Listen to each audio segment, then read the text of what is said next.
Assalamualaikum warahmatullahi wabarakatuh. Waalaikumsalam Bang Sul. Dan selamat datang untuk teman-teman di podcast Sesanor seram tapi santai. Kok kayak buru-buru gitu, kayak udah ngantuk.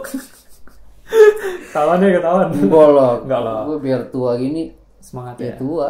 Ya tua. Ya udah gitu. Kita harus semangat ya, walaupun lagi begini nih Pin nih. Lagi apa? Begini nih, tangan gue lagi begini. Naik sepeda. Enggak ini apa ciri-ciri Parkinson, goyang-goyang ini. Parkinson dulu. Kita lagi ngomongin ini sekarang lagi seru nih katanya. Bersepeda. Oh, bersepeda ya. Goes. Sepeda yang mahal apa tuh mereknya? Brompton. Bukan, Windcycle mah yang kambing itu. Ya, Brompton itu yang mahal tuh yang berarti 1 juta ya. Berapa? 100 jutaan katanya. Ada tuh. Dilipat 3. Nah, yang dapat 3. Gue mau beliin tuh yang dilipat 100. Jadi bisa masukin di dompet. Oh, kecil gitu ya. Masukin dompet ntar, keluarin sepeda gitu. Ya, lagi rame sekarang nih olahraga gitu, Pak. Pakai maskeran, nggak apa-apa sih sehat ya. Tapi yang ada disayangkan nih, maksudnya apa nggak memperhatikan hak-hak pengendara lain gitu. Ngeri-ngeri gitu.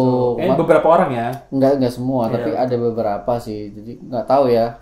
Waktu itu pernah gue lihat ada di medsos juga dia ditabrak gitu, Bin. Karena nggak tahu dia jalannya. Oh, ditabrak truk ya? Enggak. Mobil pickup kan? Mesin giling. Oh, anjir.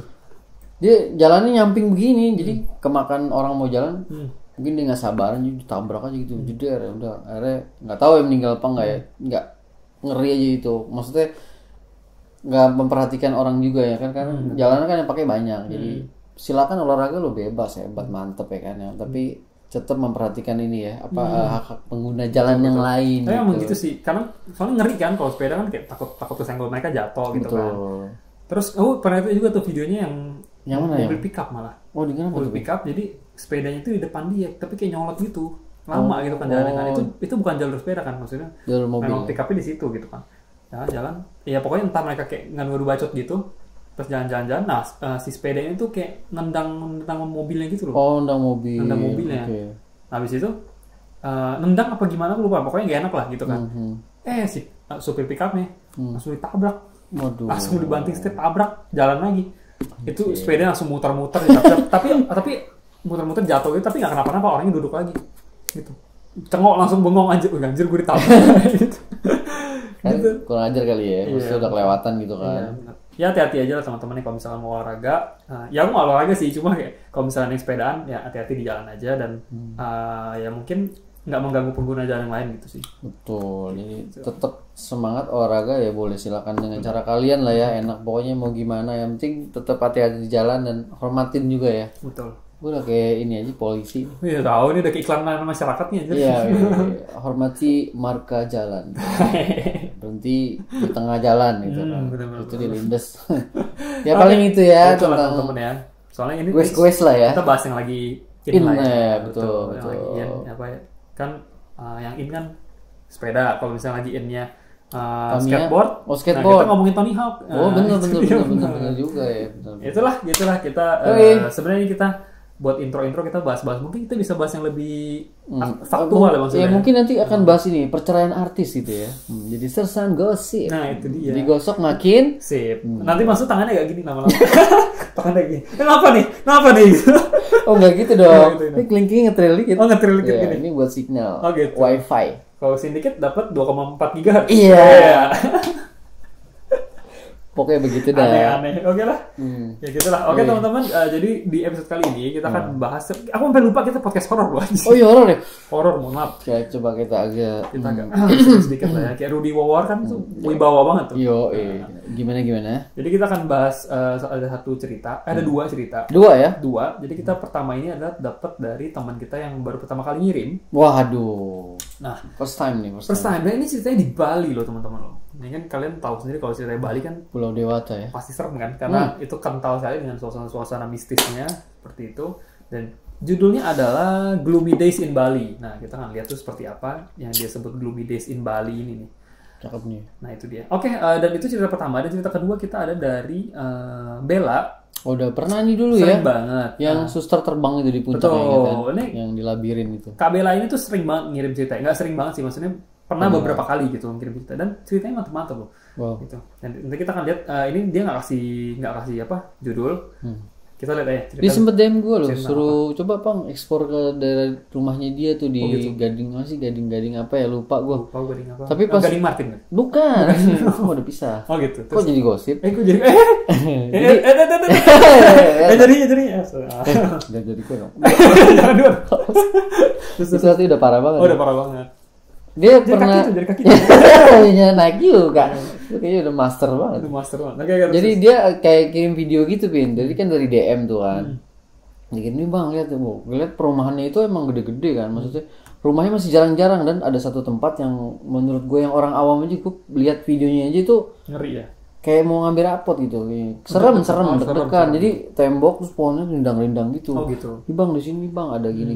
Waduh. Iya mudah-mudahan nanti ya kalau bisa jodoh kita mungkin mau ekspor ke sana ya, sama numpang makan.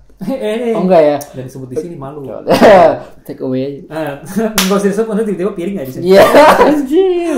Enggak tahu malu. Oke, lanjut. Dari Bella. Nah itu ya dari dua tuh ya. Okay. Dari pertama nanti kita sebutkan namanya, teman kita yang baru bergabung itu, baru kirim cerita.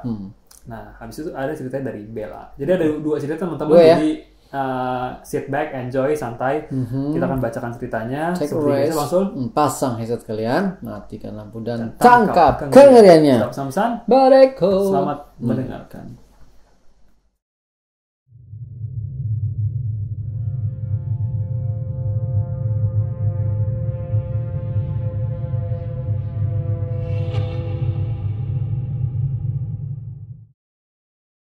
Kembali lagi teman-teman di podcast Sersan Horor Seram tapi Santai. Oke, cerita pertama ya Bang Sul ya dari.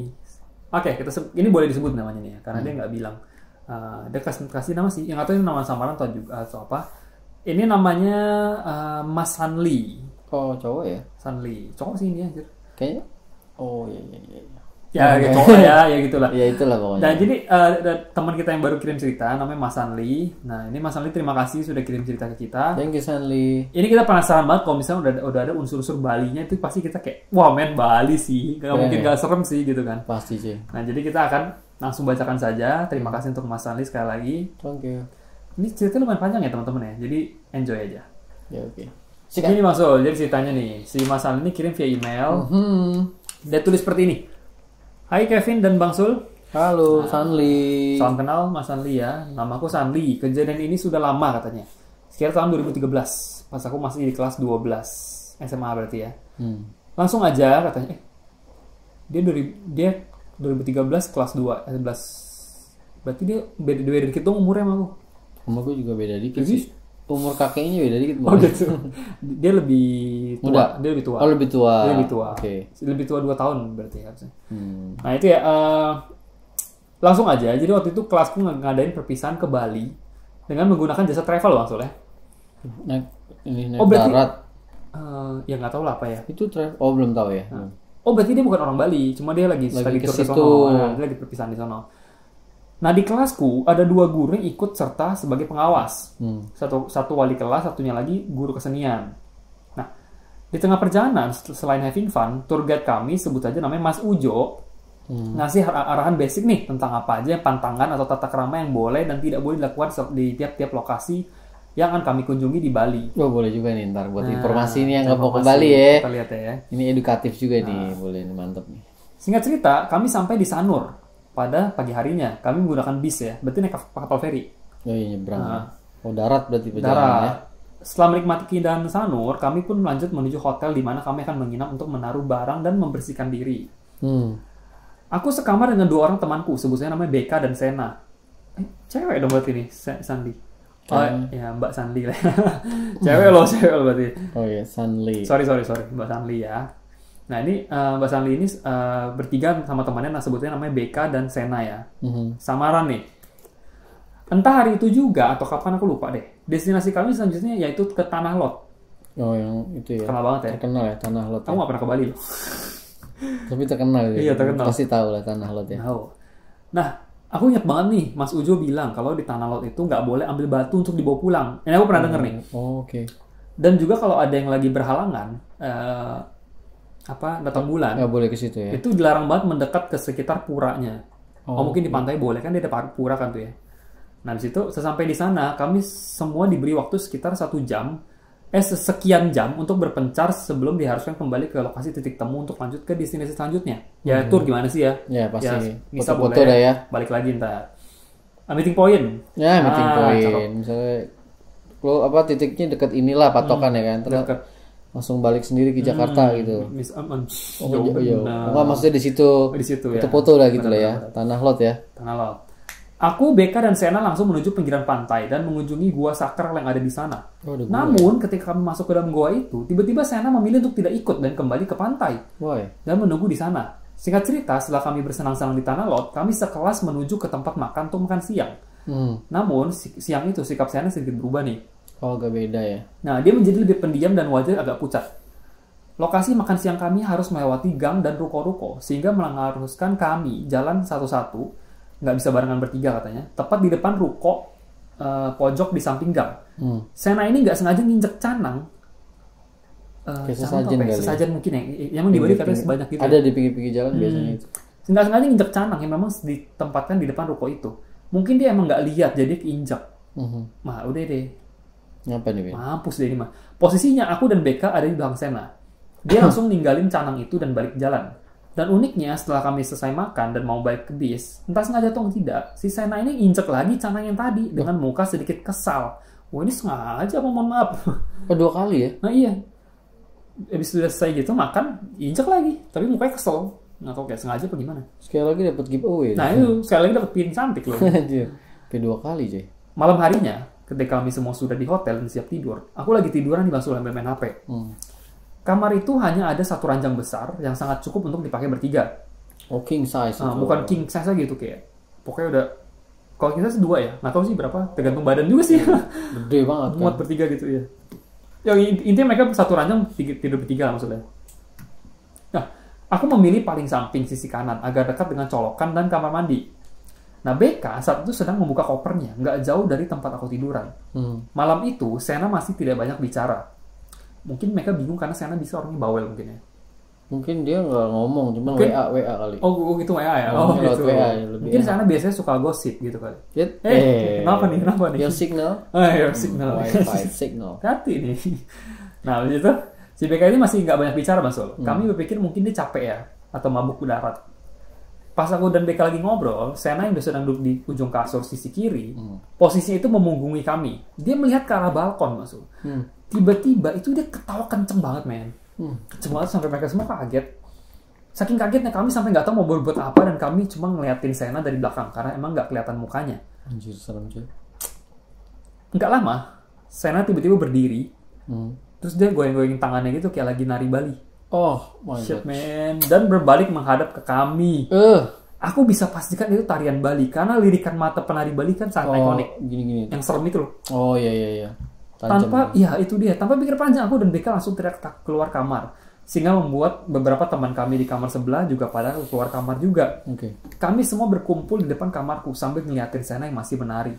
Kali ini Sena menari memunggungi kami. Ia menari memundur perlahan sehingga semakin dekat dengan kami. Ih, serem men. Salah satu teman kami, si Niko, ketua kelas, langsung lari manggil guru yang kamarnya deket agak jauh.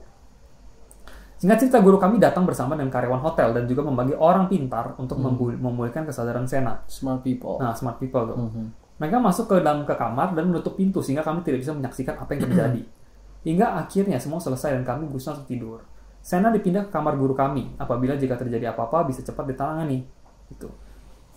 Belum sampai di situ masuk. Oh, kayaknya udah selesai. Belum ya? Besok harinya, hal aneh terjadi pada bis yang kami tumpangi. Setelah kami berbelanja ke pasar Sukawati, bis tiba-tiba mogok. Disusul dengan awan yang seketika mendung sangat gelap lalu hujan deras. Sopir bus kami, Pak Nanca, dan asisten supirnya, Mas Ucup, itu turun dan mengecek mesin di tengah hujan. 2 jam berlalu dan bis belum juga bisa nyala. Terlihat wajah Mas Ucup udah nggak enak dan agak kesel gitu. Iyalah Jir, lu hujan-hujan lu ngecek mesin tapi nggak nyala-nyala, sebel gitu. Mungkin karena busnya nggak nyala-nyala dan dia posisi kehujanan dia agak bete gitu. Dan nggak lama Mas Ujo menjelaskan kepada kami bahwa kalau dia berencana untuk menyewa bis pengganti dan menyuruh kami berkemas. Oh, pindah ganti ya. Tiba-tiba Pak Nanca masuk dan membisikkan sesuatu kepada Mas Ujo. Ini namanya Ujo apa Ucup sih? Ujo mungkin. Ujo. Nah, sambil mengangguk-angguk. Sore itu suasana seketika menjadi mencekam ketika Mas Ujo tiba-tiba nanya kepada kami. Tadi di Pasar Sukawati ada yang berbuat aneh-aneh nggak?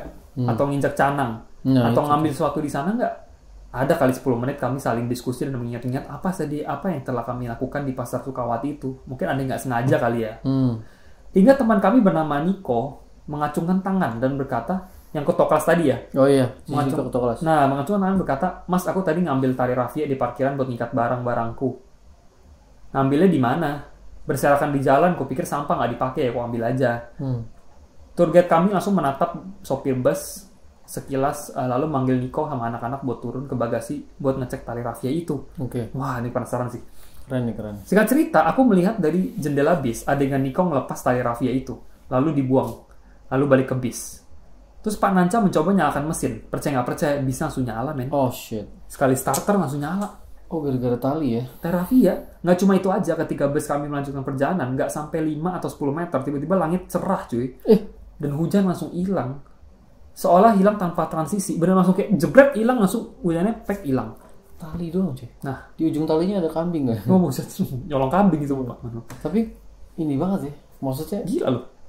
Gila, itu yang dikira orang nggak sampah, cuy. Karena berserakan di jalan itu nggak tahu turis soalnya kan. Betul. Lanjut. Pokoknya seolah-olah hujan itu memang cuma kena abis dia aja gitu loh. Hilang benar-benar hilang aja gitu. Oh shit, man. Nah, setelah kejadian itu aku benar-benar percaya dengan bahwa hal sekecil apapun yang bahkan menurut kita itu sepele ya, itu bisa membawa bala ya. Siapa yang nyangka lah, maksudnya cuma gara-gara tali rafia gitu kan.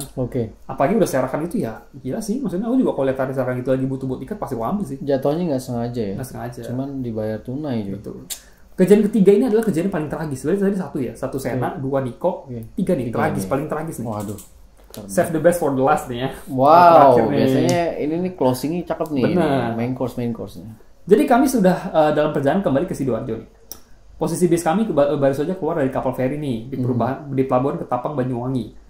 Dan baru saja selesai keluar antrian pintu keluar pelabuhan. Tiba-tiba bis kami mogok tepat di samping monumen Batu Watu Dodol. Nggak tahu tuh di mana ya. Mana itu tengah malam katanya. Kami semua langsung panik, luar biasa panik. Boleh di search di Google Batu Watu Dodol biar ada sedikit gambaran. Search sedikit nggak apa-apa. Jadi Batu Watu Dodol.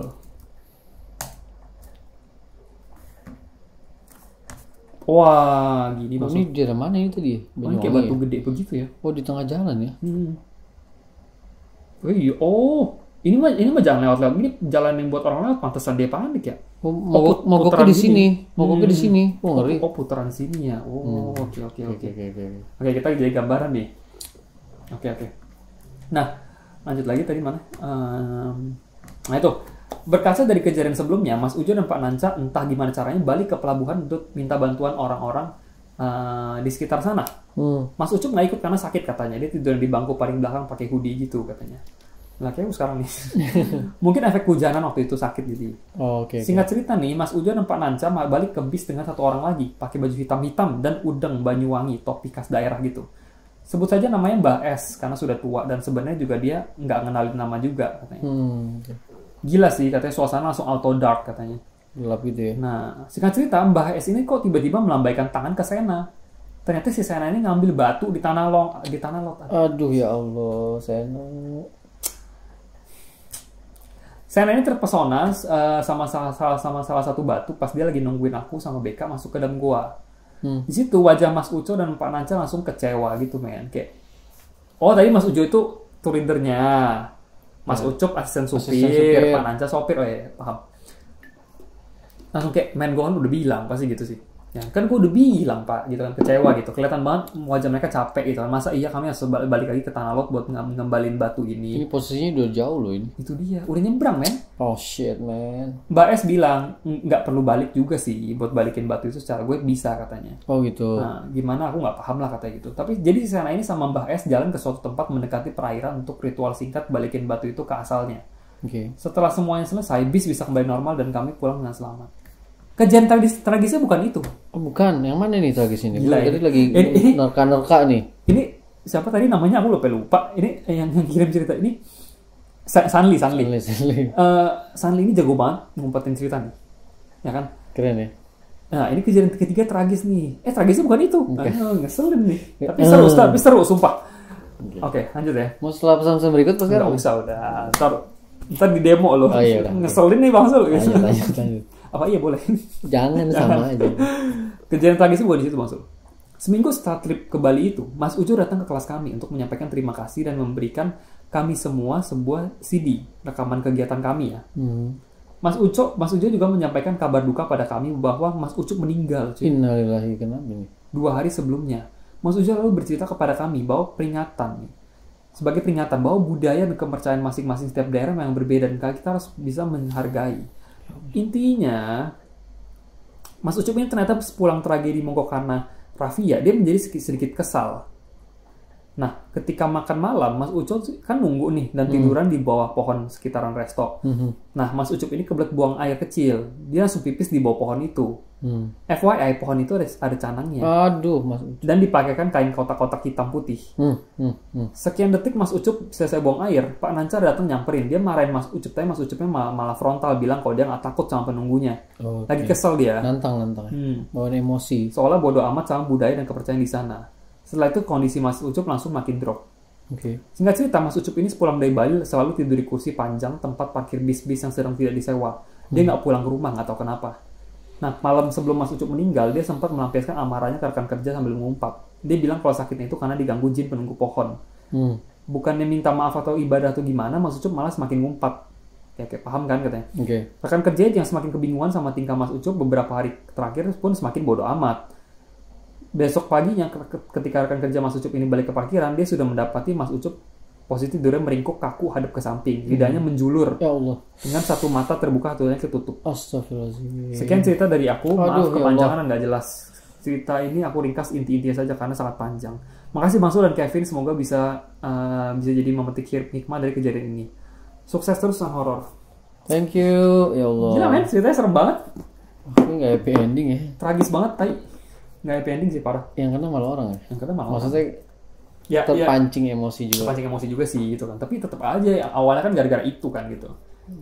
Ya gitulah, hati-hati aja lah. Ya pokoknya yang nanti mau ke Pulau Bali ya ini ya, ada pantangan-pantangan gitu. Nanti tolong dengerin aja itu lokal guide-nya. Kalau perlu dicatat ya. Karena itu yang simple-simple itu efeknya ngeri juga buat orang lain juga ya, buat rombongan kita. Itu penting banget. Aduh, thank you juga ya Senli ya informasinya juga dan Senli. Ceritanya sih tragis ya, sedih ya. Kita tunggu lagi cerita selanjutnya. Thank you. Ceritanya mantep banget sih. Keren. Lu jago banget sih nutupin cerita gitu kayak ternyata itu bukan itu klimaksnya bukan itu gitu loh. Wah, gila jago sih. Thank you banget. Jadi kita makin penasaran, semuanya dijelasin dengan baik. Mantep sih. Wow, thank you Sandy. Kita kayak juri men. Yoi. Kayak juri cerita. Kalau aku sih yes. Kalau aku sih ya oke lah. Mas itu ya. Itu Mas ini. Mas itulah pokoknya. Ya itu. Tapi tak begini gitu. Ngomongin artis langsung begini. Nah itu dia, terima kasih untuk Mbak Senli. Yoi, thank you Senli. Jadi tunggu lagi cerita selanjutnya. Dan kita langsung lanjut. Rehat dulu deh. Kita mesti ganti baterai kamera dulu Mas. Ganti MC juga kayaknya. Jangan. Oke, teman-teman ya, stay tune. Kita kan langsung lanjut ke ceritanya Mbak Bella. Setelah pesan-pesan berikut ini. Jadi jangan kemana-mana. Don't go anywhere. Kembali setelah pesan-pesan berikut.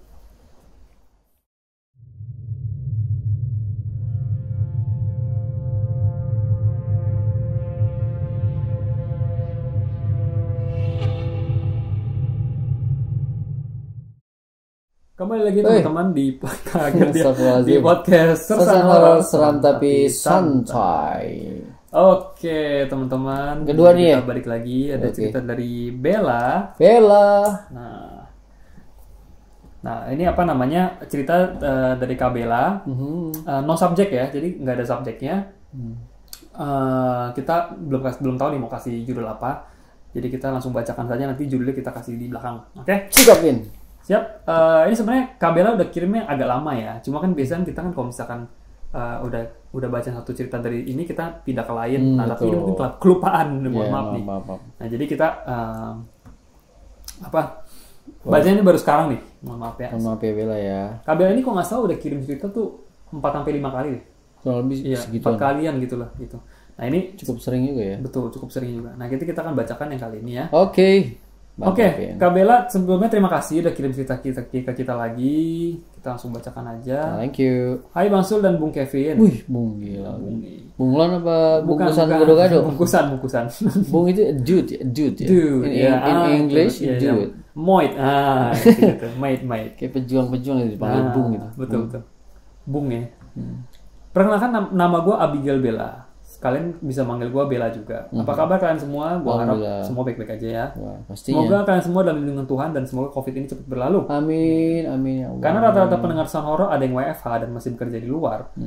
Gue mau coba nih untuk menceritakan pengalaman gue sendiri. Gue banyak banget stok pengalaman cerita horor dari zaman gue SD sampai sekarang katanya. Gue coba cerita nih tentang ketika nenek gue meninggal. Katanya gue cerita tentang nenek gue meninggal aja gimana katanya. Boleh. Jadi nenek gue meninggal itu ketika gue kelas 3 SD langsung. Nenek gue ini benar-benar deket banget sama gue. Karena mama papa gue pisah dan mama gue merantau ke Jepang. Jadi gue nggak bisa, gue dari kecil diurusin sama nenek gue. Nenek gue ini asli baik banget dan katanya beliau itu penyabar katanya. Tapi nggak selamanya orang yang kita sayang itu berada dekat kita bukan. Ternyata nenek gue ini sudah mengidap penyakit kanker rahim. Ya Allah. Dan puncaknya pas kelas 3 SD. Pas saya kelas 3 SD, beliau sudah tidak kuat untuk menahan sakitnya dan nenek gue harus dipanggil sama Tuhan. Tapi gue ada cerita malam sebelum nenek gue meninggal. Nenek gue di rumah sakit tuh waktu itu kan. Dia udah dipasang selang di hidung buat oksigen dan dalam keadaan koma. Alat bantu udah banyak. Aku bayangin sini sedih gimana sih. Dan posisinya gue di rumah tidur sama tante gue. Nah, for information aja katanya gue itu dari dulu orangnya sering tidur sama nenek gue. Jadi ternyata pas gue terlelap, suster gue ini ngelihat arwah nenek gue pamitan sama gue. Waduh. Dia elus rambut gue dan cium jidat gue. Tapi gue nggak sadar sama sekali, dia masih pulas ya. Besoknya gue sekolah normal-normal aja. Sampai di tengah perjalanan, tante gue jemput gue. Pakaian tante gue itu udah sama hitam, maksudnya berduka gitu. Berkabung deh ya. Mau ngelayar gitu ya. Gue masih belum paham nih kenapa pakai baju hitam gitu kan. Tapi ternyata nenek gue sudah meninggal. Cerita mengenai suster gue itu ngeliat nenek gue itu diceritain ke tante gue. Gue lagi shock dan sulit menyimpulkan masalah ini. Singkat cerita, tradisi keluarga kita kalau ada kerabat atau keluarga meninggal itu di rumah duka harus 4 hari 3 malam.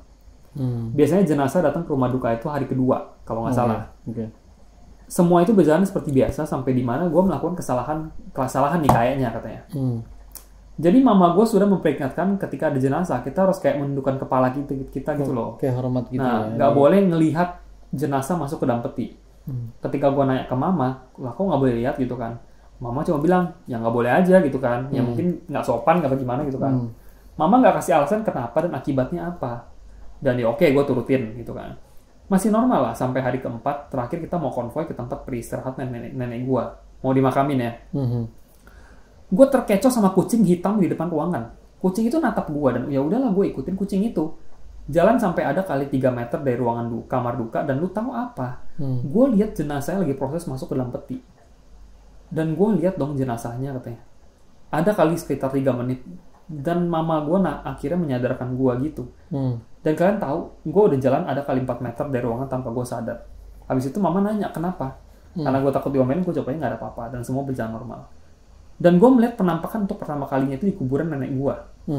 Jadi keluarga kami ini masih sering melakukan cengbeng ya, sembahyang kubur ya. Dimana ada harinya gitu, kita ziarah ke kuburan nenek gue yang di Bogor.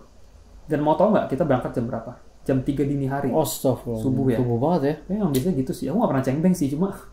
orang Chinese tapi nggak pernah cengbeng. Cuma katanya begitu sih ya. Biasa agak early gitu. Oh, pagian ya. Nah iya. Sampai di sana jam 3.30 ya. Kita melakukan proses cengbeng dulu. Kebetulan kuburan nenek gue itu di gunung gitu Bang Sul. Jadi gelap-gelapan hanya dengan senter gitu jalan. Wih, keren juga gitu. Nah, sampai suatu ketika gue itu nggak sengaja menangkap sosok Poki-Poki. Aduh ya Allah. Di pohon pisang yang hanya kelihatan kepalanya aja. Ya Allah, ngelongok gitu ya. Nah, anehnya gue itu sebenarnya takut, tapi gue penasaran. Jarak itu Poki-Poki sama gue duduk ada 15 meter kali. Oh lumayan. Nggak terlalu jauh lah pokoknya. Gue mencoba memastikan jadi setiap 15 menit gue perhatikan dia selalu ada. Oh ada terus dia sampai azan subuh baru hilang. Ya Allah. Lama kan? Azan subuh jam berapa tuh tepatnya maksud? 4:30. 4:30 gitu kan? 5 jam. 2,5 jaman ada 2 jaman. Gila ditongkrongin. Kan? Gue mau kasih tau keluarga gue tapi ntar gue dibilangnya halu atau gimana. Maksudnya lagi pada berduka juga kayak lu ngomong aneh-aneh gitu kan. Iya sih. Mungkin gak enak juga kali. Tapi gue memang aneh semenjak nenek gue meninggal. Gue sedikit peka, bisa sekali ngelihat pokoknya. Setiap cengbeng atau kadang lagi normal pun, lagi harian normal pun, kadang gue digangguin juga. Pernah gue ke belakang kuburan gitu. Jadi kuburan nenek gue ini kuburan China gitulah, kuburan Cina gitulah. Belakang tempat tanahnya itu dalamnya peti Bang Sul. Biasa buat ditusuk hio gitu kan. Ditusuk apa hio itu apa sih? Hio. Dupa. Dupa. Sebesar dupa gitu lah. Iya, dupa. Gue lagi duduk biasa nih, lagi galau lah, ditinggal nenek kan, masih berduka ya. Gue merasa dari belakang ada yang perhatiin gue nih dan berlalu cepat ke arah gue. Tapi gue sekali lagi noleh, nggak ada itu. Dan begitu terus gue noleh balik di kuping gue, dan tiba-tiba kuping gue ditiup. Anjir. Ngibrit, gue lari ke depan, mama nanya ada apa, gue jawab nggak ada apa-apa, karena gue tahu mama gue ini semua keluarga dia itu penakut katanya. Oh gitu. Dan dikasih tahu kalau gue cerita ini pasti mereka bakal tinggalin ini semua, dan gue diomelin, dibilang bohong buat cerita katanya. Ya katanya ini cerita lebih sedih sih menurut aku ya. Sekian dulu cerita dari gue ya katanya. Gue masih banyak nih cerita pengalaman pribadi, nanti melakukan ritual buang sial di Kalimantan Barat. Nah itu tuh yang buang sial itu kita baca duluan baru yang ini. Oh iya. Kita kebalik Bang Sul. Terbalik. Emailnya duluan mana sih? Duluan yang ini padahal. Oh iya. Mohon maaf ya, kita kebalik. Itu season berapa ya? Season 2 sih, masih season 2 kok. Ya itu yang di buang sial itu kan. Oh yang di Kalimantan itu di Ketapang. Nah sebenarnya gue nggak boleh cerita mengenai ritual itu, tapi berhubung gue udah lepas dari semua itu, jadi nggak apa gue ceritain nanti. Nah itu kalau kalian penasaran ritualnya itu, kalian harus mundur episodenya ke season 2 tuh ada ritual.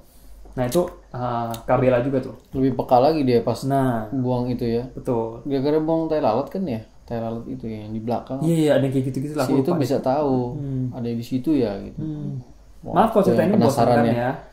Sekian dari gua, sampai jumpa di next email. Tuhan memberkati kita semua. Amin. Tuhan memberkati juga Bella. Thank you untuk Kabela ya. Ditunggu ceritanya selanjutnya. Maaf kita baca kebalik gitu. Yeah. Nah jadi itu ini sebenarnya ceritanya sedih sih. Sedih ya. Sedih banget. Karena orang dekat sih ya. Apalagi ngurus dari kecil kan.